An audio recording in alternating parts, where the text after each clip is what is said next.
Hello student, this is Anupam Gambhir and you are watching Anupam English classes.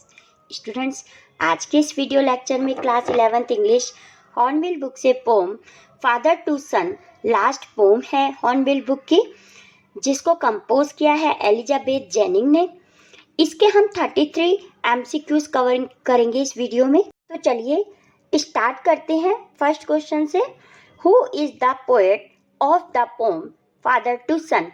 Student, इस question का answer आप comment box में देंगे।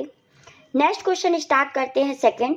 What is the meaning of this child is built to my design yet what he loves I can not share. Student, इस poem में father to son के खराब relationship को दिखाया गया है। कैसे एक फादर ने अपने बेटे को डिज़ाइन किया, यानी कि वो चाहता था कि ये जो मेरा बेटा है वो मेरी तरह बने, लेकिन बड़ा होके उनके विचार आपस में नहीं मिलते और उनके बीच में मिसअंडरस्टैंडिंग की वजह से और जनरेशन गैप की वजह से उनके बीच में दूरियां बढ़ जाती हैं और कैसे एक फादर परेशान रहते हैं, पूरा इस पोम में हमें देखने को मिलता है। तो इस क्वेश्चन में वो कह रहे हैं कि इस बेटे दिस चाइल्ड का यूज किया है, माई चाइल्ड नहीं लगाया है उन्होंने, कि फादर और सन के बीच में जनरेशन गैप है। तो वो कह रहे हैं कि इस चाइल्ड को मैंने ही डिज़ाइन किया, फिर भी मैं इसके साथ कोई भी बात शेयर नहीं कर सकता। तो इसका क्या मतलब है पोम में?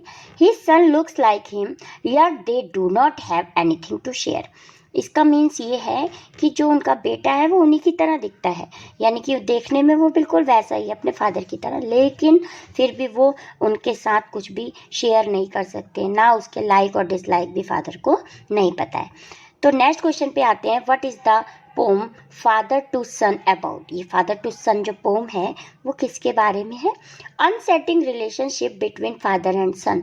तो ये जो फादर एंड सन जो पोम है, ये दोनों के अनसेटिंग का मतलब है अजनबी व्यवहार को दर्शाती है ये father to son poem. Does father know about his son's like and dislike? क्या जो फादर हैं वो अपने सन के लाइक और डिसलाइक को समझते हैं, जानते हैं उसके बारे में? No is the correct answer of this question. Next question. Despite all his effort to fix the communication gap was the son able to understand him? सारे एफर्ट अपने लगाने के बावजूद जो फादर हैं, क्या वो अपने सन के कम्युनिकेशन जो गैप है उनके बीच में उसको समझ पा रहे हैं? तो no is the correct answer of this question. Student, ये जो MCQs है ये MCQs बेस पे ही आपके क्वेश्चंस नहीं आएंगे एग्जाम में। एक एक्सट्रैक्ट दिया होगा पोम से रिलेटेड, कोई भी 4 एक्सट्रैक्ट में से कोई भी एक पैराग्राफ दिया होगा जिससे रिलेटेड आपको 4 या 5 क्वेश्चन होंगे, 1 मार्क का एक क्वेश्चन होगा, वो आपको चूज़ करना होगा। तो अगर ये आप MCQs पढ़ लेते हैं तो स्टूडेंट आपको बहुत हेल्प मिलेगी उसको करने में। तो चलिए स्टार्ट करते हैं। Next question number 6। Father tells him that although they have lived in the same house for years he dash. Father बताते हैं कि वो जो सन और फादर दोनों हैं वो एक ही घर में रह रहे हैं, बहुत सालों से एक ही घर में रह रहे हैं, लेकिन फिर भी क्या होता है, डज नॉट अंडरस्टैंड, लेकिन फिर भी वो उसको नहीं समझ पा रहे हैं, अर्थात उनके अपने ही बेटे को वो नहीं समझ पाते हैं। Next question. What is the meaning of the word prodigal used in the third stanza? Third stanza में एक वर्ड आया प्रोडिगल, उसकी मीनिंग क्या है? Spending money freely. स्टूडेंट, जो खर्चीला व्यक्ति होता है, जो ज़्यादा पैसे खर्च करता है, उसे हम प्रोडिगल कहते हैं। Now we come on next question. When the son spoke for the first time does not he also feel sad about the distance between them? First time हमें उनके डिस्टेंस के बारे में बताया जाता है कि उनकी बहुत दूरियां बढ़ गई हैं फादर और सन के बीच में, तो तब वो सोरो फील करते हैं। येस ही डिड, हाँ वो ऐसा करते हैं। Next question. How old is the son when his father rants about his agony to his son? Poem में फादर अपने बेटे के साथ एगोनी को प्रस्तुत करते हैं, उस समय सन की एज क्या होती है? तो वो टीन एजर है या ग्रोन अप है, चाइल्ड है, नन? तो चाइल्ड है या टीन एजर है ऐसा कुछ मेंशन नहीं है, तो बस इतना ही है कि हाँ वो बड़ा हो गया है और अब हमारे बीच में दूरियां बढ़ गई है, ऐसा ही बताया गया है पोम में। तो grown up is the correct answer of this question. Next question is what does the son share about him understanding himself? अगर अपने ही सन को नहीं समझ पा रहे हैं, ये कैसे पता चलता है कि he is at a point where he doesn't understand himself? तो वो ऐसे पॉइंट पर आ जाते हैं कि जहाँ पर वे उसको खुद ही नहीं समझ पाते हैं। अर्थात मतलब उनका बेटा होता है, वो एक ही घर में रह रहा होता है बहुत सालों से, लेकिन और उन्हीं का डिज़ाइन किया हुआ भी होता है, लेकिन फिर भी वो उनको नहीं समझ पाते, यानी कि अपने बेटे को नहीं समझ पा रहे हैं father. Next question, question number 12 is which of the following is an alliteration. Alliteration कहाँ पर है? तो स्टूडेंट, जब एक ही लाइन में कंसोनेंट वर्ड साथ साथ दिए हुए हों, वर्ड की स्टार्टिंग में हो कंसोनेंट, 5 वोवेल होते हैं ए आई ओ यू, उसको छोड़कर जितने भी अल्फाबेट है वो सारे कंसोनेंट हैं। तो एक ही लाइन में जब कोई कंसोनेंट रिपीट होता है वर्ड के स्टार्टिंग में, तो वहाँ एलिट्रेशन पोएटिक डिवाइस का यूज होता है। साइलेंस एज सराउंड्स अस, यहाँ पे साथ साथ साउंड रिपीट होने की वजह से पोएटिक डिवाइस एलिट्रेशन का यूज है। Now next question, question number 13 is find out the simile used in the poem father to son. Simile किसे कहते हैं स्टूडेंट? जब किसी लाइन में कंपैरिजन किया गया हो और लाइक या एस वर्ड यूज किया गया हो, वहाँ सिमली पोएटिक डिवाइस होती है। For the example, we speak like stranger, हम स्ट्रेंजर की तरह बात करते हैं, लाइक वर्ड भी आया है, इसीलिए इसमें पोएटिक डिवाइस सिमली का यूज है। Since his son was prodigal, why does he want him to come back home. यद्यपि उनका जो बेटा है, फादर कह रहे हैं कि ये जो उनका बेटा है वो प्रोडिगल है, फिर भी वो उसको वापस लाना चाहते हैं। प्रोडिगल मतलब खर्चीला है, फिर भी वो घर पे वापस बुलाना चाहते हैं। To make amends with him. Students, amends की मीनिंग होती है to change something slightly in order to make it better, यानी कि बेहतर बनाने के लिए जरा सा सुधारने का मौका देने चाहते हैं फादर, इसीलिए उसको वापस बुलाना चाहते हैं। Now next question, question number 15 is from where does the son anger arise. कहाँ से उसके जो सन के प्रति एंगर है, क्रोध है, वो जागृत होता है? आउट ऑफ हिज सैडनेस, क्योंकि वो जो उसकी सैडनेस है उसकी वजह से उनके सन के प्रति जो एंगर है, क्रोध है, वो जागृत हो जाता है।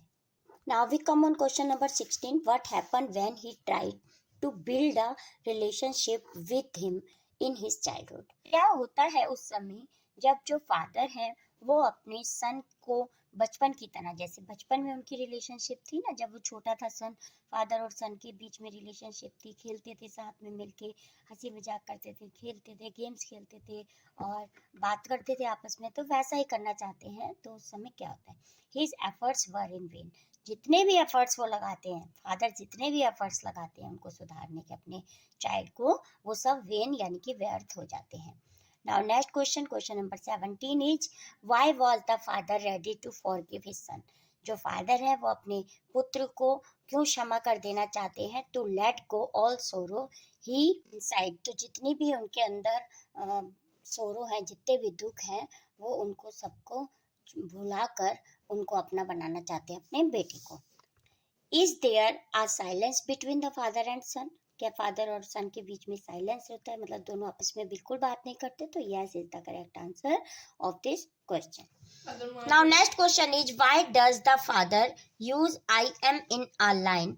The seed I spent or sown it where he was talking about communication gap.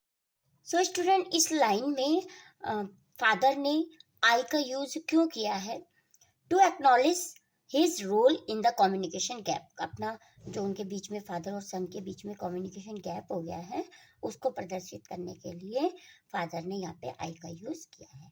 Now next question is the father is in a mood to. इस पोम में जो फादर हैं वो किस मूड में है? Forgive his son. वो अपने पुत्र को क्षमा कर देना चाहते हैं, जितनी भी उसकी गलतियां हैं उसको माफ करके उसको वापस से घर बुलाना चाहते हैं। Next question, who is a stranger in father of to son. Father to son poem में स्ट्रेंजर कौन है? The father. फादर कहते हैं कि मैं इसी घर में हम जो है अजनबियों की तरह रह रहे हैं। Next question, how does the father feel at his son's attitude. और जो सन का एटीट्यूड है उस पर फादर कैसा फील करते हैं? एंग्री, क्रोधित हो जाते हैं अपने सन के बिहेव से। तो angry is the correct answer of this question. Now question number 28 is who is I in the poem father to son. Father to son poem में आई किसके लिए यूज हुआ है? So the father is the correct answer. गलती से tick नहीं हुआ है स्टूडेंट यहाँ, तो father is the correct answer of this question. Now next question 29 is silence around us it denote. जो साइलेंस अराउंड अस पोम में एक लाइन है, ये किसको डिनोट करती है? Emotional gap in the relationship. जो उनके बीच में इमोशनल गैप हो गया, जनरेशन गैप हो गया है फादर और सन के बीच में, उसको दिखाती है। The expression my design here refers to, तो माई डिज़ाइन किसको रेफर करता है इस पोम में? माई डिज़ाइन का यूज़ करते हैं ना फादर, तो किसको रेफर करता है? द फादर्स लाइकिंग, फादर की पसंद को। वो कहते हैं ये तो मेरी पसंद की, यानी कि जैसा मैं चाहता था मैंने वैसा ही डिज़ाइन किया, लेकिन वो वैसा नहीं बना, तो ये माई डिज़ाइन है द फादर के लाइकिंग को रेफर करता है। Next question, the speaker longs for, ये जो स्पीकर है पोम में फादर हैं, वो किसकी तरह है? रेपॉचमेंट विद सन, तो वो अपने रेपॉचमेंट की मीनिंग होती है मिलनसार, तो अपने पुत्र के साथ वो मिलनसार रहना चाहते हैं, तो स्पीकर जो है वो रेपॉचमेंट है अपने सन के साथ। Now last question is what is the father's problem, father की क्या प्रॉब्लम है?